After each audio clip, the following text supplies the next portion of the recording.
Well, hello and welcome to the pottery studio again. Today we're going to do a little bit more pottery. We're moving on from our Halloween theme. Today we're actually going to talk about cones more than anything. A cone is a really useful piece of equipment, so we'll talk about how to make one. In the pottery with me today I also have Emma. Hello Emma. Hello! Right, so if you hear any background noises, Emma is currently making our cows. And so let's begin. So first of all, as I say, cone can be used for a lot of things. We've got here an example of a Christmas tree made using cones, and this is what I'm going to make today because this uses several cones. But a cone can also be used for things like roofs of buildings and even the basis for sculptures. So this is a cone with a fox's head on the top. You can use it for other things as well. You can use it to make a figure, human figure. You can use it to make all sorts of other animals as well.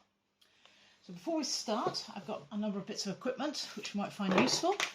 Knife, a lollipop stick, something to smooth clay with, in this case a gift card, pencil, pair of scissors, and very importantly, a cup of tea. So let's get going. So what I'm going to do is, first of all, I'm going to make some templates for our cones. The cone template is based around a circular shape. Doesn't have to be any particular one as long as it's round. So this is a nice dinner plate, it's a good size. This is going to make a cone which is going to be about that high, although if you stack them together like that you'll get something higher. So that's actually made using this as a template. So if you want a bigger cone you need a bigger plate, but always remember that whatever you're making needs to fit in a kiln if you're doing kiln fired clay, so don't get too carried away with making it too tall. So we take my plate, face down on there, I get my pencil. The paper I'm using here, this is just a bit of Amazon brown paper out of a packing box. It doesn't matter what the paper is. It could be a bit of A4 printer paper, it could be some newspaper, whatever. Just something that you can draw around and cut out. So having done that, I'm then going to cut this out. Now, as it's incredibly boring watching somebody cut around a circle, I did actually cut one out earlier. So here's one I cut out before the session. So the next thing we're going to do is we're going to fold this in half. Trying to get it as accurate as possible. Like that. Make a good line down the middle.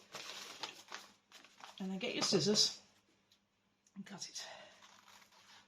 So we have two semicircles.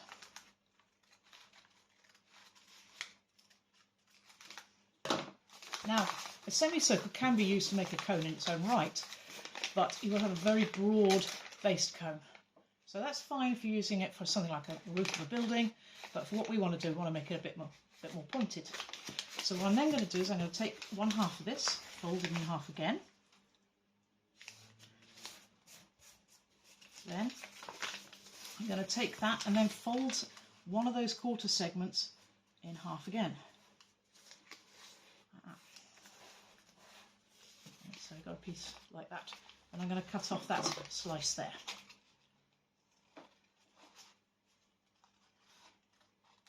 Now that's going to be too thin to do anything with, so I'm going to discard that. Right, so that now is going to make the first of our cones for our tree. So put that to one side, bring in the other half. And we fold this one in half.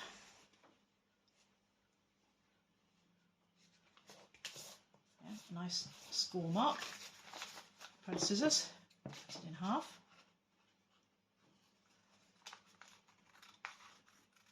And this quarter section again makes a slightly more pointed cone. So each time we make the section smaller, the steeper the point of the cone will be. Put that one to one side. And then for my very top cone on my Christmas tree over here, which you probably can't see, it's probably off camera, is again I'm going to take that last quarter section and fold it in half.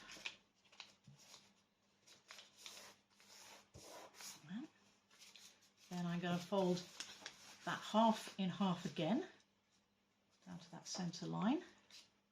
So it starts to get a little bit trickier now when you start dealing with smaller bits of paper. So get that in. That. And then, like I did before, cut off that section there.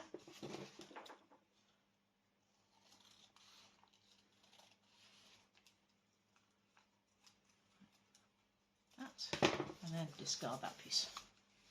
Okay. So we've now got 3 pieces which are going to make up the 3 sections of the Christmas tree I'm going to make. I'll make 3 different heights of cone. So they're going to go 1, 2, 3 like that. So the next thing we've got to do is we've got to cut them out. Just put them to one side. Now you might decide if you want to make a lot of these, you're going to need to transfer this from paper onto cardboard, because the paper will get saturated quite quickly working with the clay if you're working with real clay, or even with air dry clay. You're likely to find this happens, and before long it's going to go soggy, it's going to start sticking to the clay, it's going to tear, all the rest of it. So probably better to turn it into cardboard if you're going to make multiples. But I'm not. I'm just going to use this once off. So I'm going to use the paper as is. So I'll put the pieces together. And then here's some clay I rolled earlier. So we can then line that up. And I've got this, ooh, I've got a piece that's not quite big enough. Oh. Nope. Okay, another piece then. Right.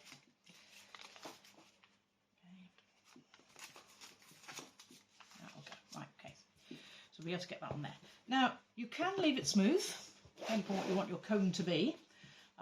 With the Christmas trees, if it's left smooth, it's great because you can decorate it in other ways. You can put different glazes on it. You could have it with holes cut through to let light through and turn it into a tea light holder, whatever. If you want to make it patterned, like mine is, I've actually rolled this into an old doily, which is this one here. So this is one my mother made many years ago. But you can pick them up from car boot sales and all that sort of thing, charity shops and so on. This is a piece of net curtain. So what you then do is, I'm going to use this to do that. Put it over your clay, roll it in really hard.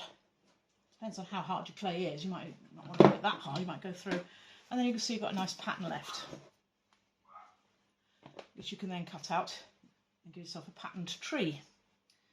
Now, again, my Blue Peter assistant over there, named Emma, has very kindly rolled and cut out for me some pieces already, so I don't have to go through all that. So let's start turning this into a tree. So first of all, we get the biggest piece, get my knife, and I'm going to score all down the edge. Paint some slip on it. And now what we've got to do is we've got to coax these 2 sides together. So you start at the top, start folding it in. The aim is to get those 2 faces touching. Our neighbour's very annoying dog is out in the garden, trying to join in. So get those together like that. Then to make sure that this is going to stay together, we have to join it properly. You see that's the half section with a bit taken out of it. So it makes a fairly wide cone. Again, quite useful for things like hats on sculptures, like gnomes and that sort of thing, as well as roofs for little houses and so on, or in the case of this one, the base of the Christmas tree. So I'm going to get myself a little worm. I'm going to get my piece here, and I'm going to paint slip up the inside, and then put that in there. Then I find my lollipop stick, and you smooth it in. Doesn't have to be a lollipop stick. If you've got proper pottery tools, good for you. If not, you can use a small knife, even the knife that you just used to cut it with, sometimes I use, or just your fingers. Get that all in like that. It makes a nice tight join inside. Now, of course, we've got the join on the outside, so what I'm now going to do is just coax these 2 faces together a bit better, like that. And then I'm just going to smooth them in.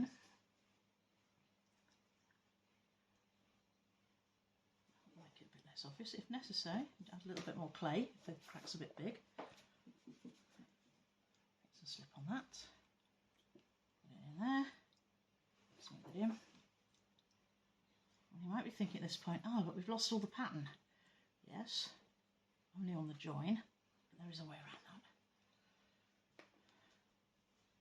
What I'm going to do, make sure that bottom's joined in properly. So if you find you then got a smooth patch like that, what you do is you get your doily again, you lay it on the clay, and you just keeping your finger inside to press back against it, just push it in, up the join, and make the joining visible. Okay, like that. Okay, so that's the bottom section, which I'm going to put to one side for a minute and go on to the next cone. So same again, score up the join.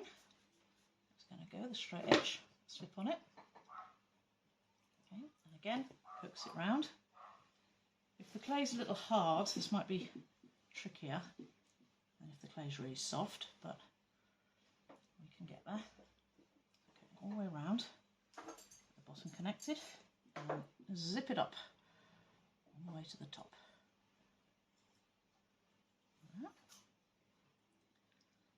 Again, I'm going to join it on the inside. So, actually, I think this is the top section. I think I've got the wrong bit there, but never mind. So zip it all up, put some slip up the join, a little bit of clay into the join as well, and then smooth it in, make the join nice and steady, nice and strong. So you always smooth either side, so you don't want to smooth it down the crack, you want to spread it across on either side. A little bit more clay to go in there.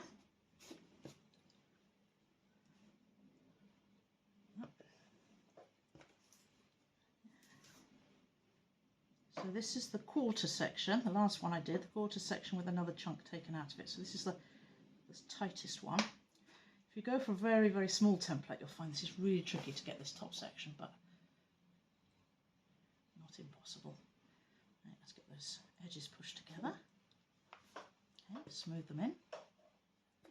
All the way down. So, that. And then again, get your doily. A piece of, let's find an interesting bit. That one. Okay, and then press it into the clay all the way up, and then pushing it against my finger, which is still inside, so we get a pattern. It's not quite so obvious. This curtain fabric is very fine, so it's actually, I find sometimes the doily is better because it's got more of a open pattern on it. Let's try again. Top, that's better. It does look a little bit like a lizard, this, unfortunately. There we go. Sometimes it's got a good glaze on it, it'll be fine. There we go. So that's going to be the top section. So put that to one side for a minute and go on to the middle section. So this is the quarter. So again, score it all the way down, all the way up. So a little slip on it. And then we again coax it round, get it in your hands, curve it round, making sure you get the top curved in as well. The top's always the trickiest bit, so work on getting that round, and then get your bottom part together, and then zip it up. Okay, all the way up, and again, I picked up some stray clay on the way. And then again, get a bit of clay to go on the bottom there.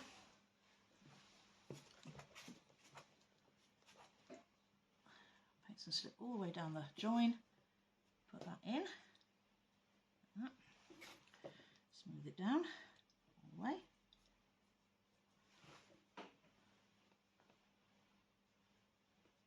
Like that. That's well in. And smooth it down with my finger.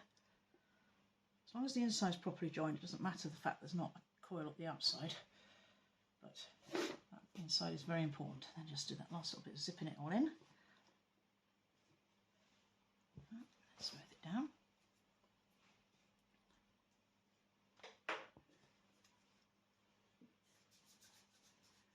If you find you make a bit of a mess with this and you can't get it looking right, don't worry, there's always put it at the back.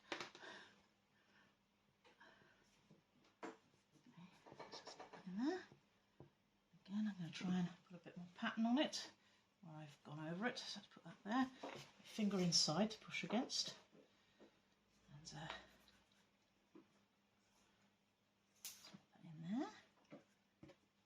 Okay, so it becomes less obvious. Okay. Alright, so I've now got my 3 cones. 1, 2, 3. And they're going to go 1, 2, 3. But a little bit of modification needed. First of all, when these are all joined, obviously there's going to be air pockets, and also to try and lose some of the weight, you're going to have to take some clay away. So what I'm going to do, because I'm making the tree, I'm actually going to chop off the top of this one. A little bit lower. So I've got a hole. Okay, and that will then allow the air to flow from that pot into that pot. So it's going to go over there. So again, check my insides tidy so it can stick. That's going to go on like that. So let's find the back, something like that. I'm actually going to aim to try and get all the joins at the back together so that any loss of the pattern is not going to be visible. Okay, so I'm going to stick that down. So we're going to put some slip in there. Okay, and then I'm going to position it on, give it a wiggle. That'll make it sit nice and tight. Okay, then I'm going to chop the top off this one. Again, so now I've got an air hole, so the air will travel right through and out the other end. And then we put the top on. So again, let's make sure that fits. That's going to go there. Lovely job. So I'll put some slip around the inside. Put it on there. Give it a wiggle. And then we have the basis of the tree. So the last thing to do, as it's going to be a Christmas tree, I'm going to put a star on it. I like to put a fairly large star, sort of oversized star on my pieces like this. So I have here a star cutter and I have some clay. I want to smooth bits, so I'll have to get rid of that one. Become a different piece. Right. I've got a little bit of clay. It's been previously rolled out. I'm not going to use those. I am going to use this though. Plastic sticks to clay, or clay sticks to plastic. So when you use a plastic cutter, unless the clay is really quite firm, there's a pretty good risk it's going to stick to the cutter, which is a problem. So in order for that not to happen, I'm going to put a bit of food wrap down. I'm going to get my cutter and cut through it. That also has the advantage of giving the cut piece a curved edge, which is quite nice. Halfway. There it is. So before I put it on, I'm just going to tidy it up where the cutter's roughed it a little bit. Make sure it's flat on the surface. A bit of finessing. Okay. Then I get a tree. I'm going to put some slip on the top of my tree, like that. And then put my star on, like that. The position I want it. Then round the back of it, I'm going to get a little worm of clay. Oh, that's too dry. The clay's breaking up. Let's find something a bit softer.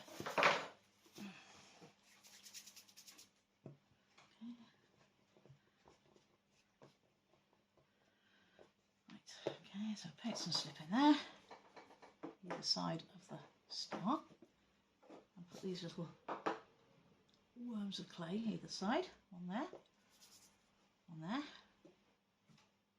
Okay, let's lay this down so you can see better. Okay, see that, and then I'm going to smooth it in onto the top, like that, and then down onto the star like that. Just to make sure that my star stays well and truly attached. Do the same with the other piece.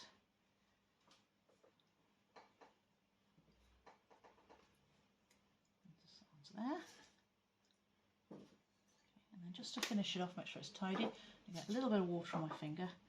Just going to work it in. I don't want to overdo this, but my fingers are covered now in mud, basically, and it stops it from being able to smooth the clay. So tidy it up, get nice and neat.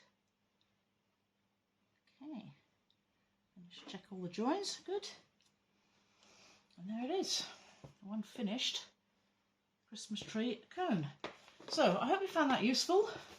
As I say, making a cone template is actually fairly straightforward when you know how.